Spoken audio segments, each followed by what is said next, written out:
So thanks for the introduction. As you guys know, I've been doing music and games for a really long time, and I was really excited to be invited to come here today because I very often have the same conversation over and over, which is, why can't I just get a song in a game? So I'm here to sort of give you guys the ins and outs of how to get that done.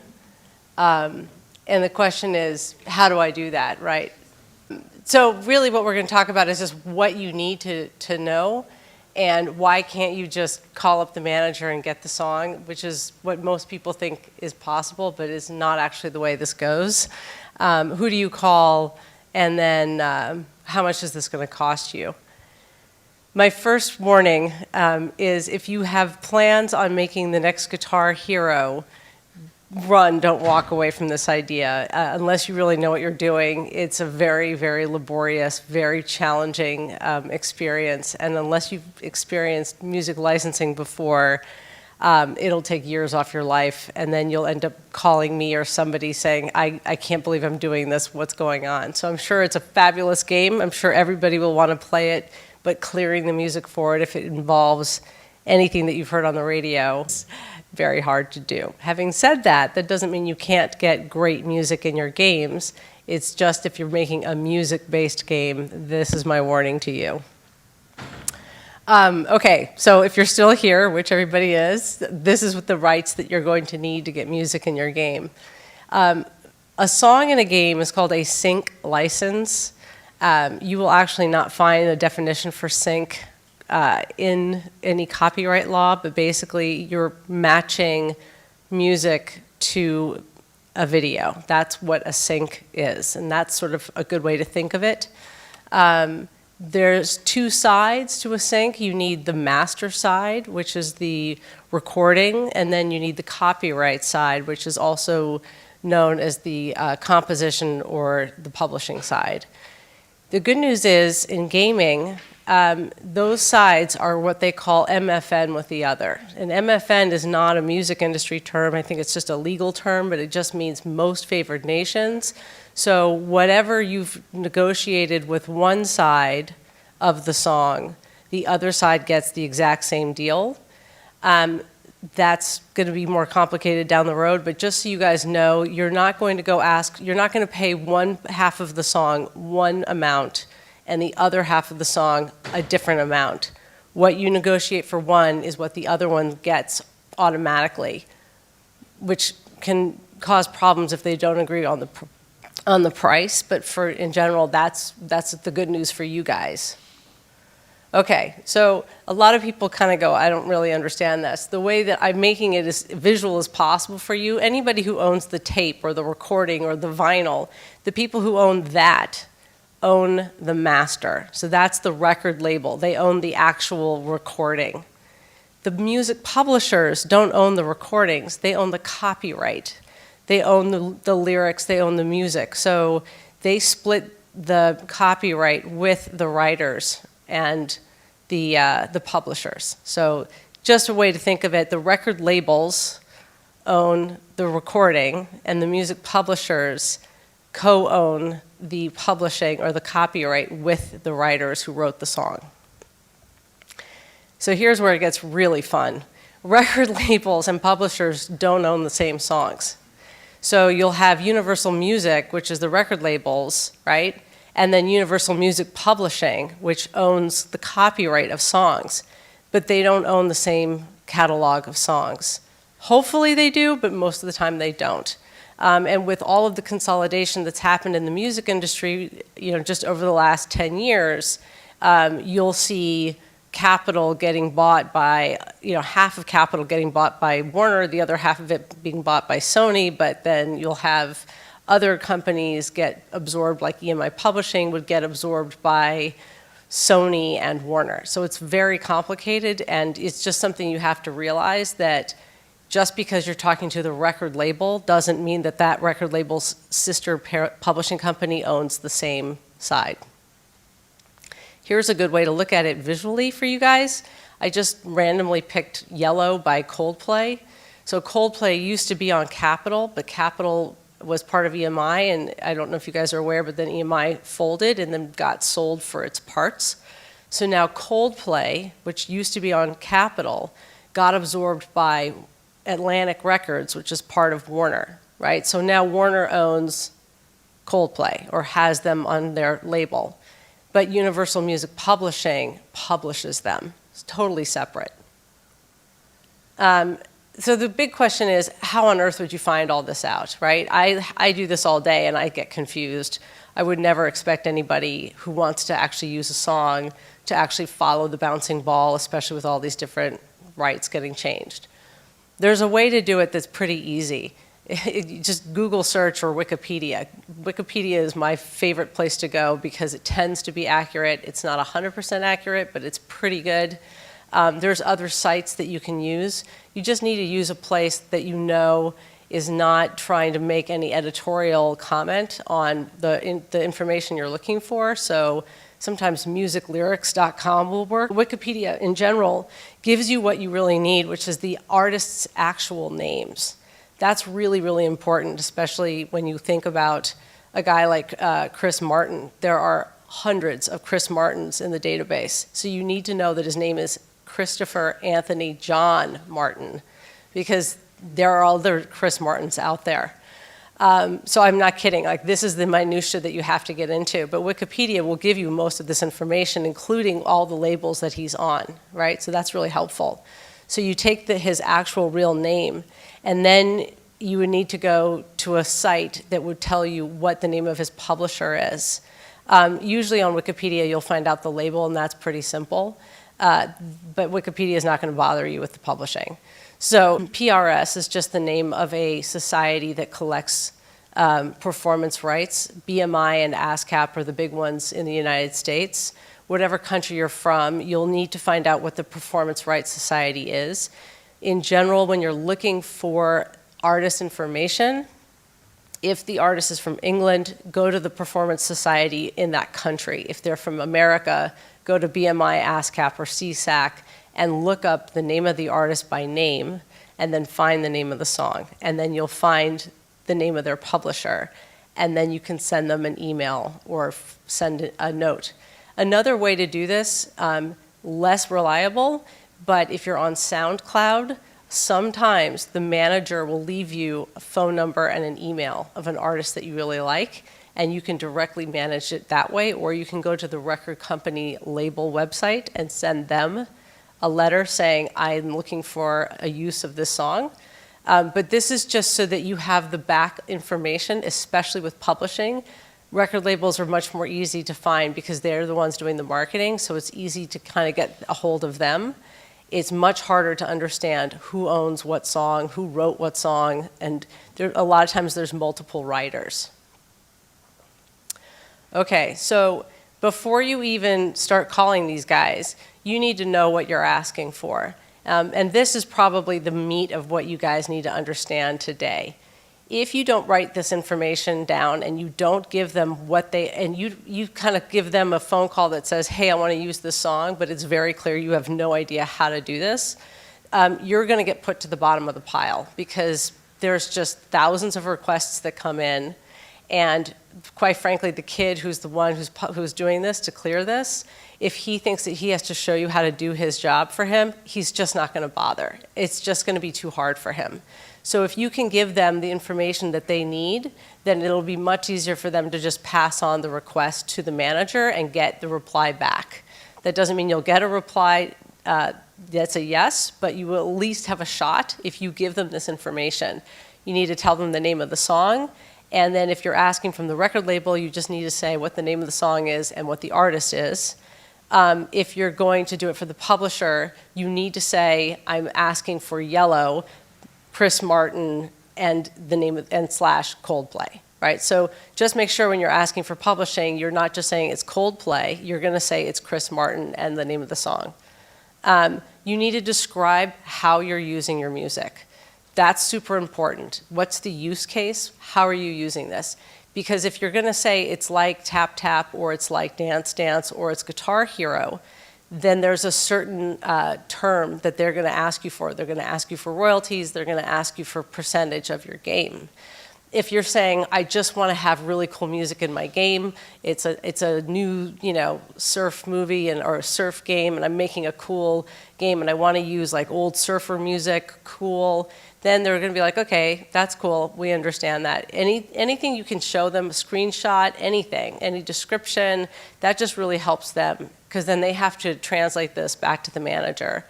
The other thing they need to know is, how much of the song do you want? Do you want the whole song? Do you want 15 seconds? Are you looping the song?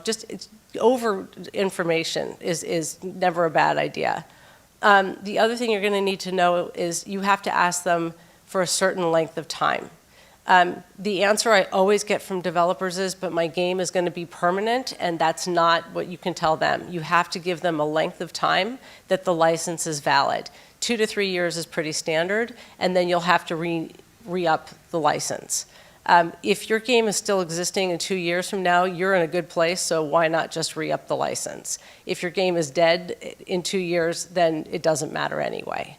And you don't have to worry about it being out there in the ether. It's just for the license validation. What else do you need to know? And then you need to know how much you're going to pay per side. And remember, whatever number you're quoting these guys, if it's the record label or the publisher, you have to, on your budget line, you have to double it, right? Because if you have a budget for $1,000 a song, you don't write $1,000 to the record label, because then they're going to think they get 100%. You're going to give them $500, and you're going to give the publisher $500. So if you write in your contract, the song is $1,000, they're going to say, great, then that's what you also have to pay the publisher, and you've just doubled your budget by accident. I've seen that a lot. Okay, so how much can you pay for a song? I think really you just have to figure out what you can afford, and then how many songs you need in the game. It will cost you less if you don't use a full song, although it depends on what the use case is. Record labels in general will really want to make it a couple $1,000s a side. Otherwise, in their mind, it's not worth it unless you're willing to give them a royalty of the game. There's a couple deals that I did when I was at Warner where they wanted just quick snippets of songs. It was like 15 seconds. And they didn't want to have to charge the user for the song, because it was sort of like a game that was like name that tune.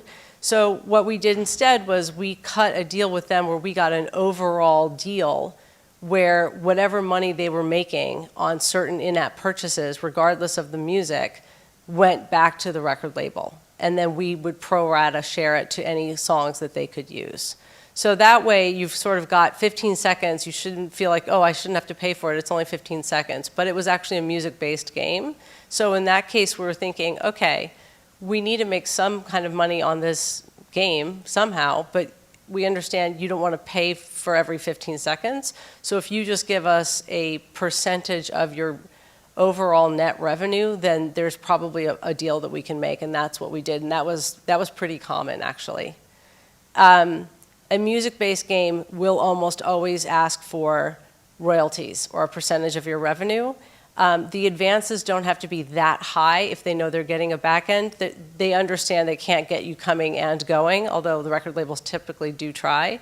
But they do want to know that there's some way for them to make money, especially if it's a music-based game. Here's how you decide if you've got a music-based game. If you take the music out of your game and there's no game, it's a music-based game, right? Guitar Hero doesn't exist without the music. If you're playing, I'm going to date myself, but Tony Hawk, which had a lot of great music in it, but you could very easily take out the music in Tony Hawk and still have a great game, that's not a music-based game. And that's really literally how the record labels and publishers figure out whether or not your game is a music-based game as well. Okay, this is my last slide, and then I'm going to ask you guys for any questions, because I know that there's lots of different use cases. This is the reality check. If you have a sync license in a television show or in a TV ad or in a movie, you're getting paid tens of hundreds of thousands of dollars. But most game developers aren't spending more than $500 a song. So this is coming to the cost part. If at all, they're probably going to try to get a very small percentage of their budget for music, because quite frankly, you should be spending your money on dev costs. So music and games, while it's awesome, is also not making a ton of money for the record labels unless it's a music-based game and they're collecting a percentage of royalties.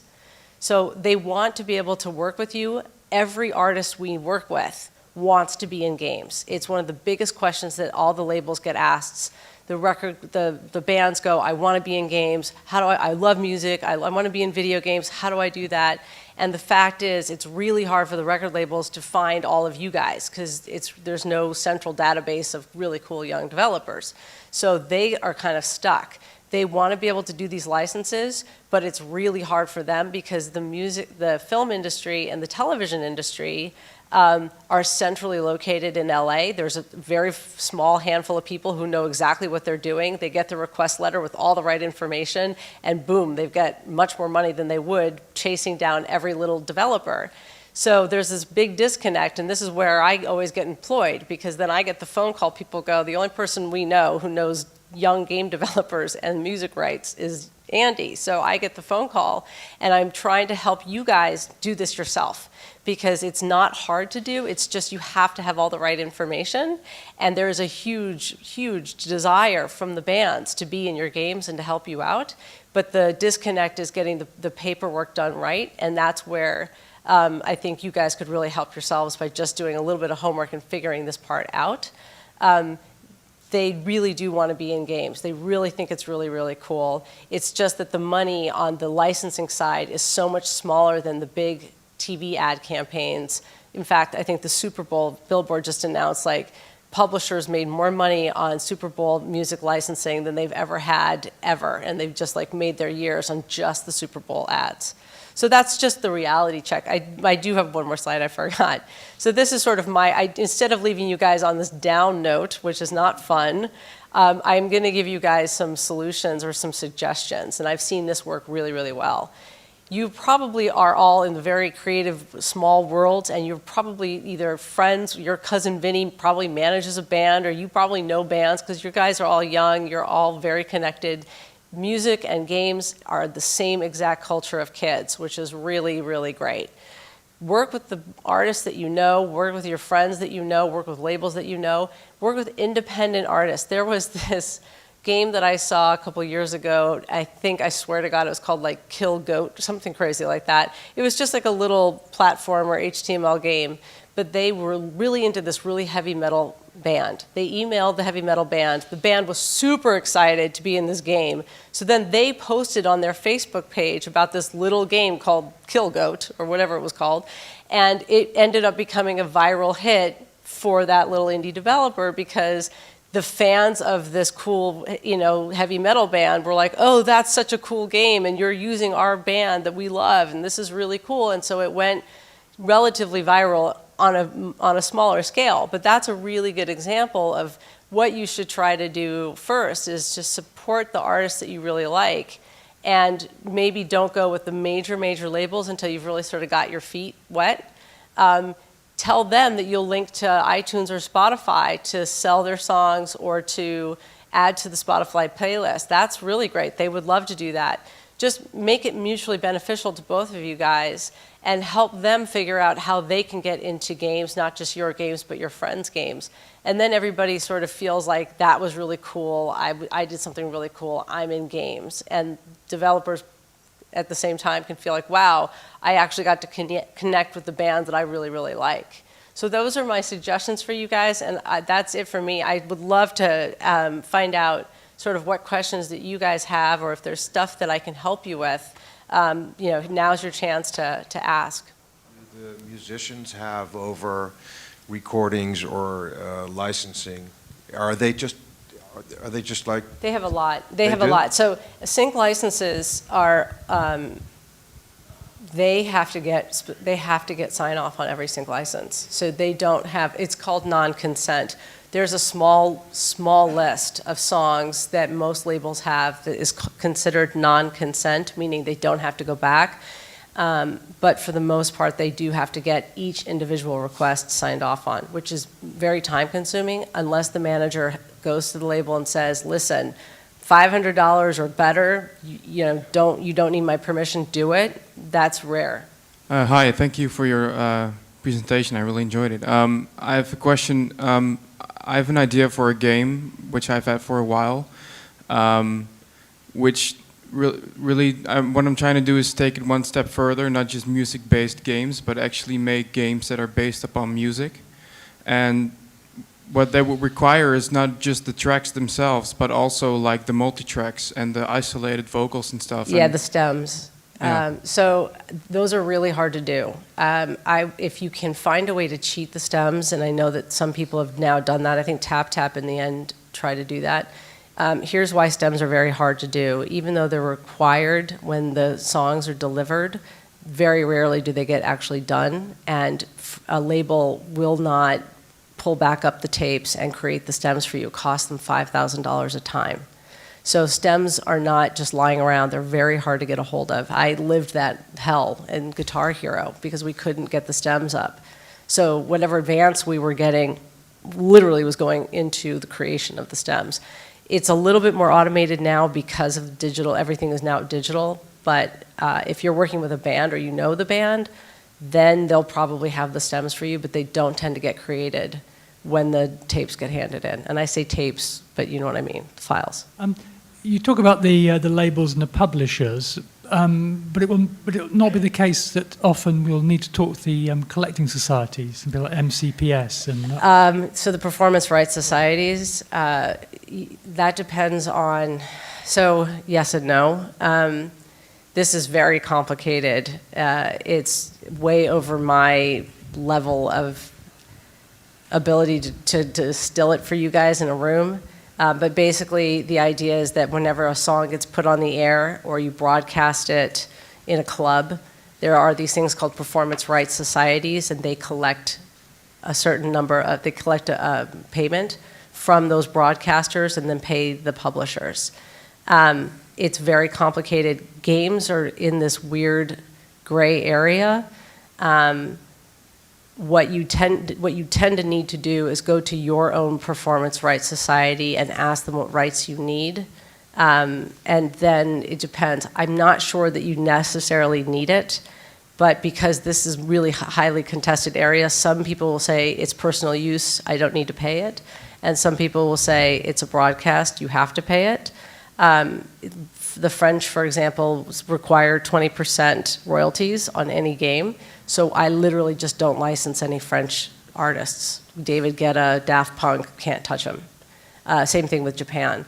So I don't want to say you don't do it, but I'm just would advise you to go to the performance rights societies specifically and ask their opinion. It's a very weird area because it's unclear what it means. If you're going to have YouTube go and rebroadcast the use of your song of your games, I think YouTube then covers it, but it's very unclear, and I don't have the answer. So sorry, it's complicated, but you're not wrong to mention it. Can you describe what fair use is?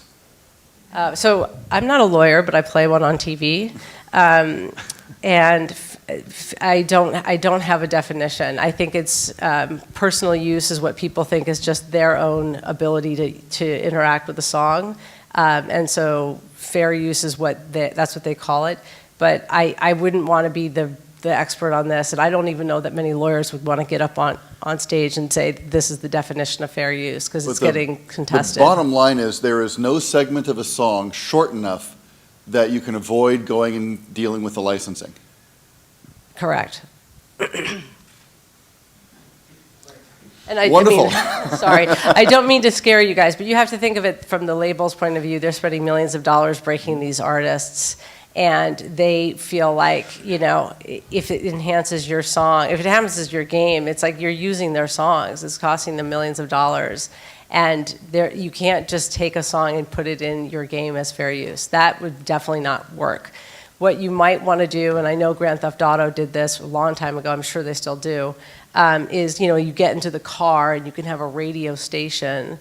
That radio station is now, I think, being funneled from Spotify.